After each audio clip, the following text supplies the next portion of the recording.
But let's just talk about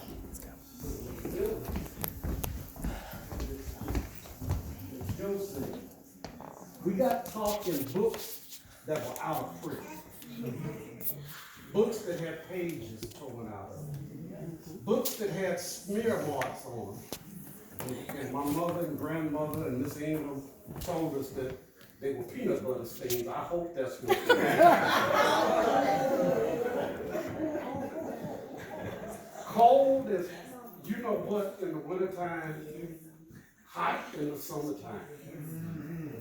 Cafeteria, somebody said something like that. We ain't have no cafeteria. You dropped that. If somebody had some money, we took collections and somebody went down to the store down there on Colorado and bought stuff and brought it back. But even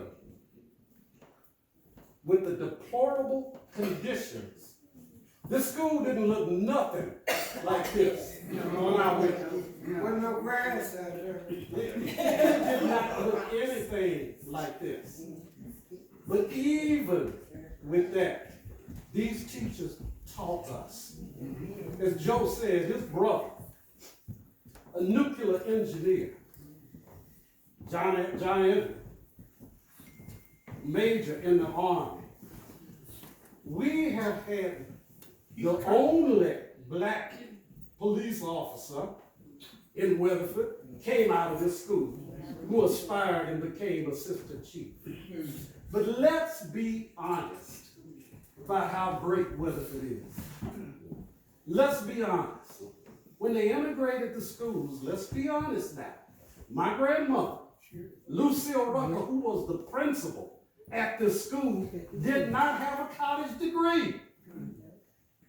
Now, she was good enough to teach us. She was good enough for these people to come out. Charles, Joe, everybody up there. Eva, one of the smartest people I've met in my life, came out of this school. Virginia May, National Honor Society at Weatherford High. We came out of these deplorable, disparaging conditions, but when they integrated, they weren't good enough to teach in Weatherford. My grandmother, who naturally couldn't be a teacher because she didn't have a degree, had a teacher's certificate, but she was good enough to teach us. And the scores of black people that came through this school, you know where she ended up with Weatherford ISD? In the cafeteria, serving slop.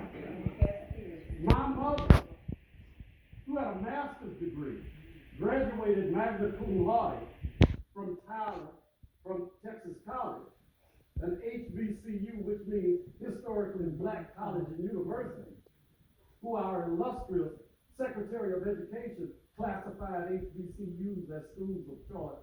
Schools of choice, Margarita is. I graduated from an HBCU. But my mother had to drive every day to Fort Worth, there and back, for over 20 years. Now, she was good enough to teach us, but she couldn't get a job at Weatherford. But the resiliency of black people, don't matter what you do, we shall overcome. Amen. I got my foundation. Whatever I aspire to be in life was because I got a foundation here. I got a foundation for teachers that cared, teachers that had investments in us. And even though our books were out of print, even though they were scratched up, we still learned. Even though we had to get on buses and station wagons and be driven to Fort Worth to go to high school, going past the white school once in the morning, once in the evening, and you know what else was so bad? Weatherford ISD had to pay tuition to Fort Worth ISD for every little black behind that was in this school. And you talk about everything, the transition of integration going so well. Hell, it wasn't but 50 of us. We posed no threat. There wasn't nobody in the Black Panther Party. There everybody in the SCLC. It wasn't enough of us here to be a threat. That's right. And you tell me that racism does not have a psychological effect on you, you are a lie. I was a school resource officer for the Grand Prairie Police Department for over 20 years. And I would do Black History presentations during Black History Month. Thanks to teaching tolerance, I had all kinds of visual aids, and we talked about the march in Birmingham, and we talked about the children's march in Birmingham, where the kids were getting arrested.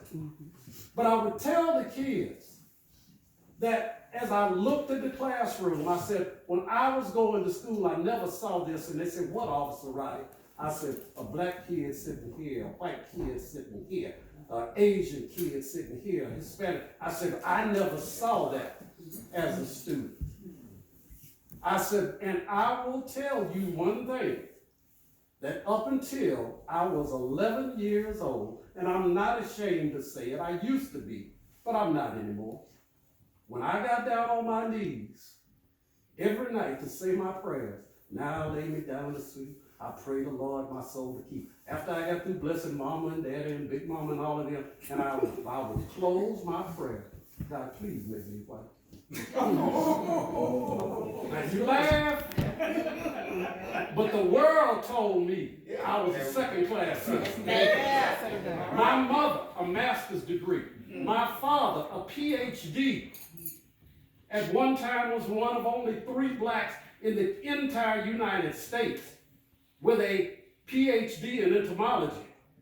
Got his master's at Michigan State, got his PhD at Ohio State, but while at Ohio State, blacks could only use the library twice a week.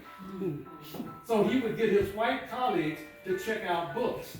So my parents would tell me, Leon, you could be anything you want to be. Nobody can stop you from being anything. And I would be so full of pride, and I would walk out the front door, lived at 405 South Alamo, lived right across the street at the swimming pool in Cherry Park, but my knackerhead behind could not go there. I can be anything I want to be, but I can't go swimming. I can't go to the park. I got to sit in the back of the restaurant. But still, you couldn't keep us down. And it all started here. It all started here. If I offended anybody, I ain't gonna apologize. Don't.